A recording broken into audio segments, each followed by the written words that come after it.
Welcome to WizeUp. I'm Paul Arthur. I want to talk today about assisted suicide, otherwise known as MAID, medical assistance in dying. Now, the province of Alberta just recently announcing new restrictions on this. Now, I know it's a federal law, but provinces, because it falls under healthcare, can get involved to a certain degree. So how will this impact the vulnerable? And could it impact the rest of Canada in some fashion? All right, before we jump into that, quick reminder to hit subscribe and tell your friends about us. Always appreciate that. Our guest today joining us from the Edmonton area is Cameron Wilson. He's the executive director of the Wilberforce Project and their website, thewilberforceproject.ca. Good to have you with us again, Cameron. Thanks for having me. Always a delight to have you on here. First of all, why don't you just tell our viewers what is the Wilberforce Project all about? So the Wilberforce Project is an Alberta-based organization that fights for girls, women, the preborn, and the vulnerable to protect them from the harms of abortion and euthanasia. And so we fight politically, and that's a big part of what we do. Yeah, I mean, I know you get people involved in the nomination level. So when we're electing MLAs, you want some pro-life people in that process there, and of course, they make decisions, right? Politicians, love them or hate them, they make decisions that impact each one of us, okay? So it matters to get involved and to pray and vote for the person, who best represents life, in this case, talking about pro-life. So, all right, well, the Premier Smith, wow, again, love her or hate her, she's got some guts. I'll tell you what, she does. And she has stuck her neck out here and put some restrictions in place here. Now, and this is the whole, assisted suicide thing is controversial, of course, because I don't want to label people who are for MAID as being evil people. I think they genuinely care about their loved ones and don't want to see them suffer. So please understand where I'm coming from. I understand there are some, opposing views on this, and I think all of us have good in mind, okay? But we need to discuss, I guess, how this impacts real human beings, okay? So, I guess let me first of all ask you, Cam, why, people may wonder, why are you opposed to MAID? We don't want to see people suffer. Yeah, and that's, avoiding suffering is a really important thing. Nobody wants to see people suffer. That's why I'm a big supporter of expanding palliative care, because the resources and the technology already exist to make sure that people at the end of life don't feel pain. In almost every single circumstance, that's the case. It's just lack of palliative care. That's the problem, not the need to kill people. And I would like to remember the crux of this debate is, are we a society that facilitates suicide, or are we a society that helps and protects people who are at risk of suicide? Because suicide prevention, on the one hand, preventing the 18-year-old with depression from committing suicide, right? Or the 35-year-old who just lost their job from jumping off a building. These are good things. I think everybody in our society recognizes that we need to get around and protect these people. So why are we telling another group of people, the people with illnesses, the people who are already going through a lot of trauma in their life, already questioning their value, why are we telling them that their lives are not worth saving? In fact, we're going to encourage their suicide by funding it by the government, by giving all sorts of supports and resources available to it, by putting out pamphlets in places where they can see it. And the other group of people, we're going to protect them. And I think that it's this kind of Dr. Jekyll kind of situation, Mr. Hyde and Dr. Jekyll, where you have we're trying to prevent suicide and encourage suicide at the same time. And my belief is that we should just be trying to prevent suicide and telling all people who are suicidal that their life has value, that their life has dignity, and that they should see it to the end. Because there are people in almost everyone's lives who care about them. And by taking their lives early, by committing suicide and killing themselves, you're robbing those people of the chance to enjoy more time with you. Yeah, I think a lot of us have concern about the slippery slope effect here. And we have seen far too many vulnerable people, often homeless, and they feel like they have no other options. Yes. So the care isn't available for them. So, the government's offering free medical assistance in dying, so I'll just check out, thanks. And I don't think there's too many people who are cool with that when we see that sort of thing happening. The stories of, military veterans. They're suffering, and the first thing offered to them is, hey, here's your ticket out of here. Really? So that's the first option offered is MAID. And we're hearing some of those stories. And again, I don't think that sits well with Canadians, generally speaking. So, all right. Well, Alberta, let's get to what Alberta is proposing here. So, first of all, you have to be 18 or older, have to be an adult. And I think that is already the case here with the federal government's guidelines, although there are certainly advocates who are saying we should lower that. And maybe we'll get to more of that later in the program here. And what is fascinating, because this is still on the table here as well, supposed to be decided, I think, by the federal government sometime in 2027, whether or not mental illness alone will qualify somebody to get MAID. And so Alberta is saying that's where we draw the line. You can't get this simply based on mental illness alone. Yeah, and that's a big part of it, is that idea that, once again, we have this dichotomy, right? Some people with mental illness, we want to protect them and have suicide prevention, and other people, we're just going to offer it to them because they have mental illness.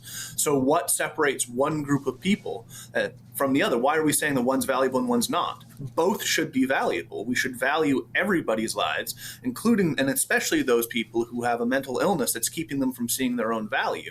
Protect that vulnerable person, because they deserve that protection. They deserve to live in a society that will, instead of giving them the needle and killing them, will take the time and effort to show them the value that they have. Yeah, MP Andrew Lawton, he had a whole campaign going on, speaking from his own personal experience here, where he wanted to take his own life. He was suffering from mental illness, from severe depression, and he's so thankful now that somebody reached out and helped him, and he changed his mind on taking his own life. Here's the thing. Suicide, successful suicide, if I can use that term, is permanent. Yeah, you don't come back from that. So this is not a decision to make lightly. And again, depression is treatable. It's completely reversible, as far as I know. So this is something we need to take in mind here. Also, by the way, advance requests for MAID, I understand, will not be allowed in Alberta. Is that correct? Yes, that's my understanding as well. There's a little bit of complication in that area, but the long and the short of it is you are not going to be able to say, when I get to the point where, I'm going to be eligible, I want that to take place. And the reason for that is you don't ever want a situation where somebody decides that they want to have MAID, changes their mind, and then gets wheeled in and given MAID anyways because they've given advance consent. And so something as irreversible as death, and something that robs loved ones of the time they could spend with that person, right? Surely that must be something that is needed and desired through the whole period, and shouldn't just be something you can request in advance. And that's the idea behind that legislation. Yeah, exactly. So, and I know, again, people mean well, saying, well, later on, maybe I can't communicate properly. So I've made up my mind, and so in advance. So if I can't think straight, then you can just follow my directives and kill me. But again, that leaves out a big what if they change their mind as they see the finality of this choice coming, and they're maybe in and out of coherence, if you will, and then, somebody else pulls the trigger basically and makes that decision for you, and you have no way out. That would be, I think, somewhat terrifying for the person who maybe can't communicate and has since changed their mind. And we know that's actually quite often, too. That's quite common. Is that right? Wow. Okay. MAID, and then they'll go back and forth on it before the time. And I'm not saying that there's doctors who just don't care and are wheeling people off while they're screaming they want to live. Right. But the reality is they will change their mind and have ups and downs. Like any person dealing with depression or dealing with suicidal ideation, they'll have their ups and downs, and moments where they want to live and moments when they don't want to live. And it's one of the big problems is, there's the finality here. Yeah. You might end on that note, but would you, if you'd lived, continued feeling that note? We don't know. Okay. All right. They also say 2 practitioners must agree death is reasonably foreseeable within 12 months. So do we have a definition of what reasonably foreseeable means? It's a bit loosey-goosey, obviously, because it's very difficult to, as everybody knows, doctors can't know the future. Right. They're not modern shamans who are able to peer into the future to see what happens. And so they can make their predictions. And the idea behind this is it's not just 2 doctors, but 2 doctors who get basically assigned to it, is my understanding. So you can't go doctor shopping. So these interesting. Around every corner. You're kind of these are the ones, and then you can appeal from them, but you're not going to just be able to shop for the doctor that sees death around every corner. I am glad to hear that, because I know there are some doctors who specialize in this and have developed, it appears, well-deserved reputations for they'll say yes to anybody who knocks on their door and will help you end your life. So that needs to be dealt with. So I'm glad to see Alberta doing that. Again, these 2 practitioner assessments, they must be an approved, or at least one must be an approved practitioner. Again, I'm guessing that means that there will be specific training provided by the government of Alberta or the overseeing physicians body. But I presume there's going to be a body of people who are given that stamp by the government that this is an approved practitioner for this assessment. Yeah, so they've been specifically trained in this area. They know what they're talking about, know what to look for, know what kind of questions to ask, what kind of research to do. And that would make sense. Okay, so I'm glad to see that. Also says here that they must review the patient's medical history and attempt to consult prior providers. So I'm a bit curious on that one. Any idea on that? What does it mean to attempt? I mean, they're going to try. So it means if they can't, they're just going to do it anyway? Or do you need to, do very due diligence to make sure you're contacting everybody who needs to be contacted? Yeah. So the idea is your doctor is probably going to have a little bit more knowledge about the case at hand. And so if you contact prior physicians and they tell you, well, actually, this person's kids are really pressuring them to kill themselves in order to get early access to the inheritance or whatever, and we don't actually think that she really wants this. Well, that adds a lot of context to this decision that's being made. Also, the doctor can give a lot of that, the background of, well, we're suspecting a little bit of dementia now. She might not be capable of saying yes, even though she is saying yes. Those types of details. And what it requires is that they actually do their best. Now, obviously, they can't make the absolute requirement to do contact, because what if that doctor dies? Okay. Right? Or they're like, they head off to nowhere, but there's a good faith requirement to go out and try and do that, which isn't always the case right now. Doctors sometimes do, but they don't always do when they're proceeding along this line. And that's obviously an oversight that needs to be corrected. Okay.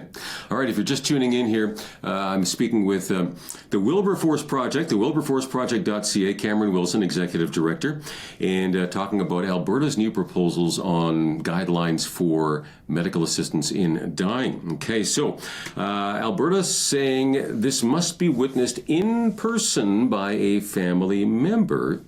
Again, if available. Perhaps there's no family member available. I like that. Personally, I'm hearing the stories of, mom or grandma or whatever, whoever it might be, getting MAID and the family members finding out after the fact. Yeah. That's got to be devastating, for the family members. Yeah.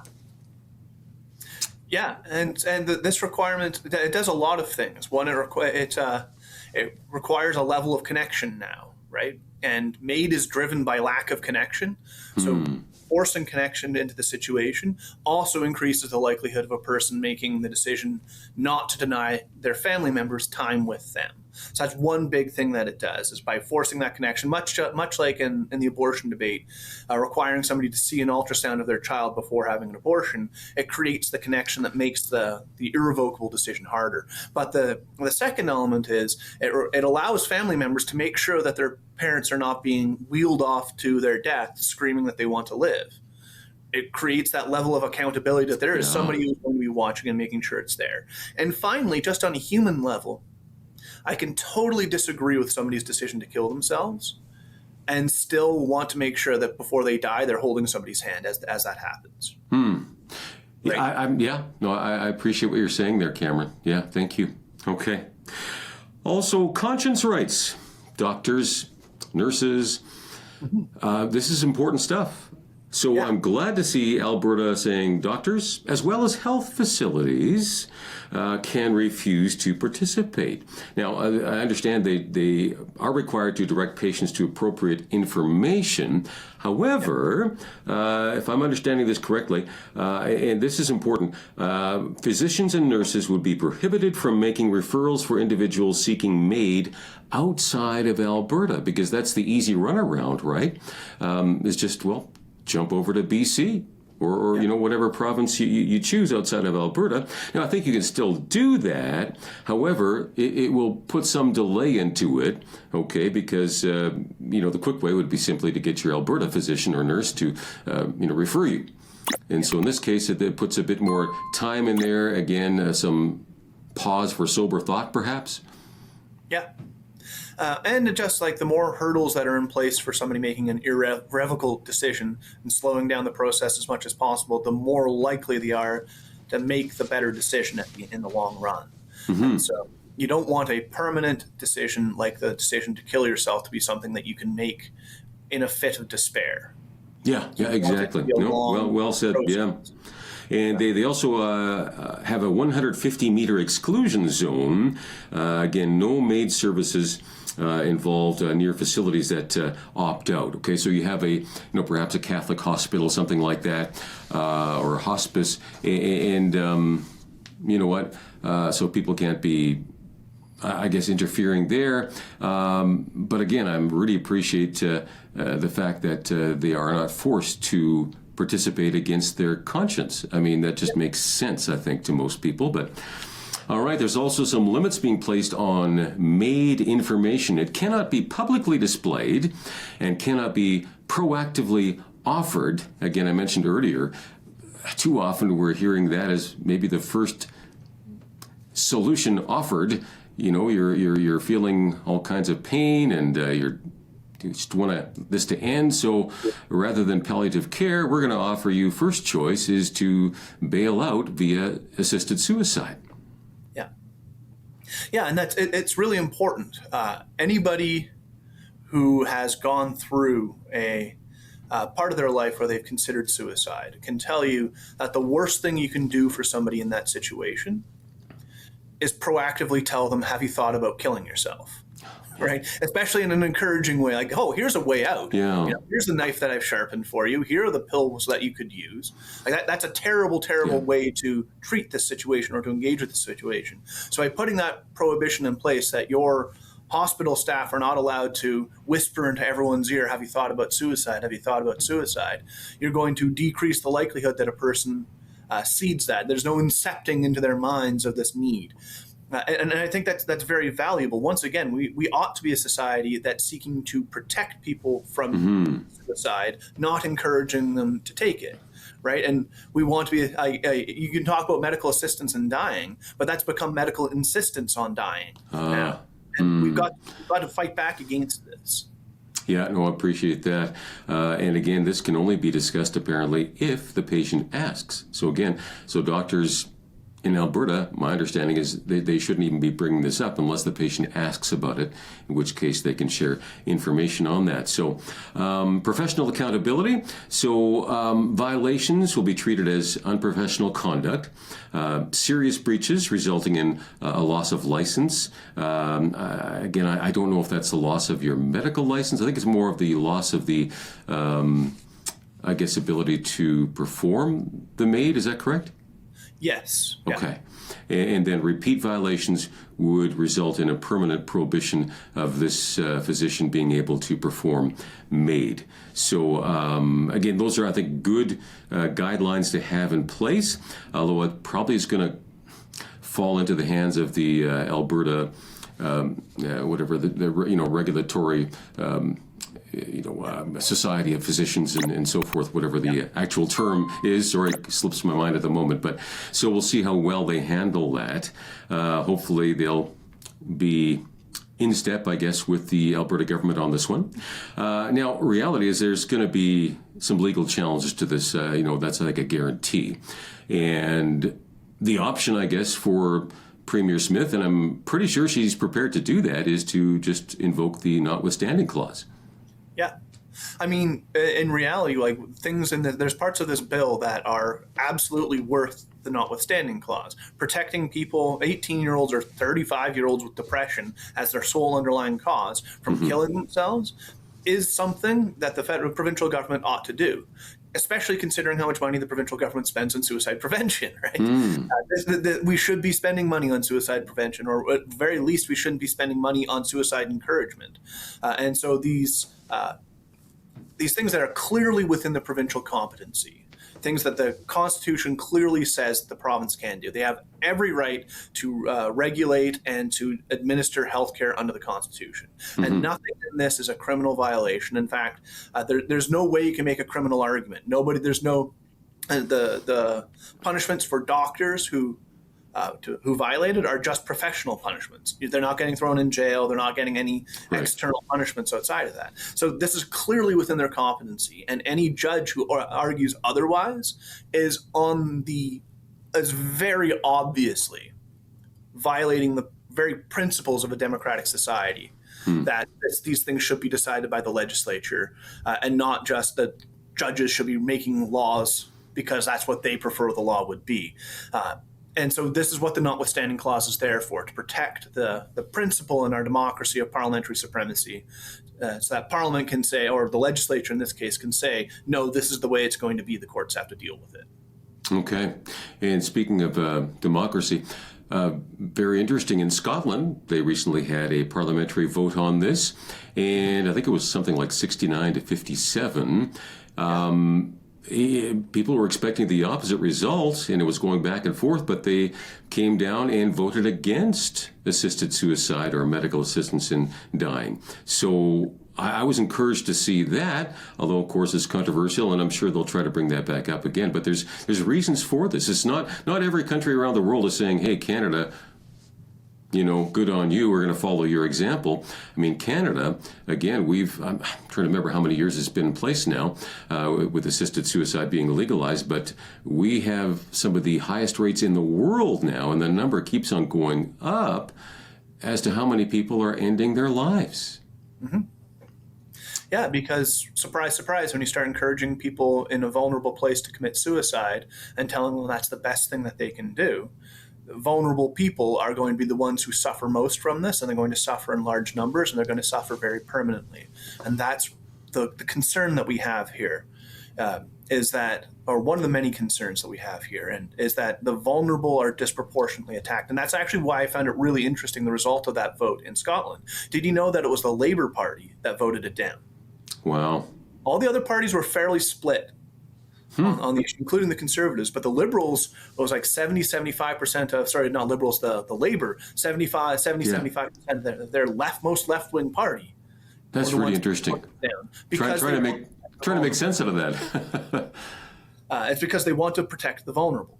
Yeah. And you even see that in Canada, that a lot of NDP MPs are among the most stalwart opponents of the expansion of this, because they know that vulnerable populations are targeted for elimination by it.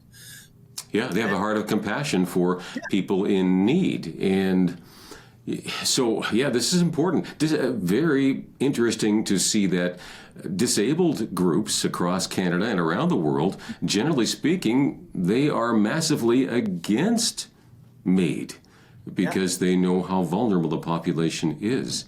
And, again, a slippery slope, right? Yeah, absolutely. Now, you mentioned earlier coercion from family members.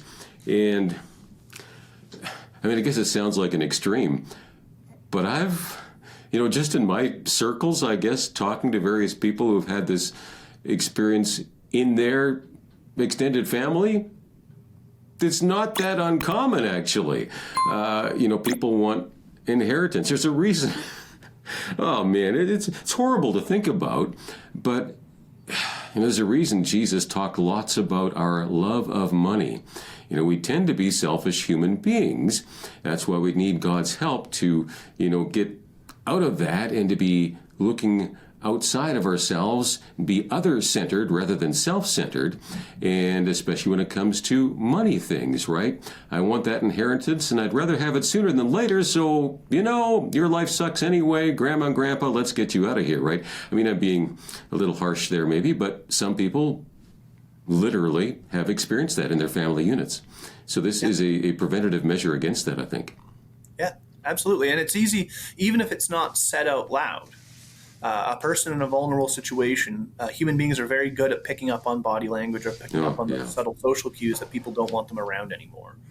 And I can't even imagine how hard it would be for a 77-year-old who's raised a great family and who's got grandkids, getting the sense from their grandkids and their family that it's that pressure, right? I'm running out of time here, 45 seconds or so.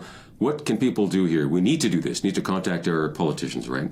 Phone your MLA and email your MLA, but also with your email, CC the Minister of Justice and CC the Premier to let them know that this is what you want. You want this bill passed, that this is a great bill. You admire their courage and being willing to step right and speak truth on this and to protect the vulnerable communities. And if you're scared about making a phone call, remember, phone after hours, phone at 8 o'clock, 9 o'clock, when nobody's likely to pick up that phone, and leave a voice message where you just express your opinion and say they don't need to call you back, but it'll still be registered. They'll still count it. They'll still listen to it. So please do that. This is really, really important. So let's get on that. Thank you so much, Cam. Cameron Wilson, our guest today, again with the Wilberforce Project, their website, thewilberforceproject.ca. Wow. Okay. Thanks so much for watching, folks. You can check out all our episodes at WizeUp.ca. Tell your friends about us and hit subscribe. God bless.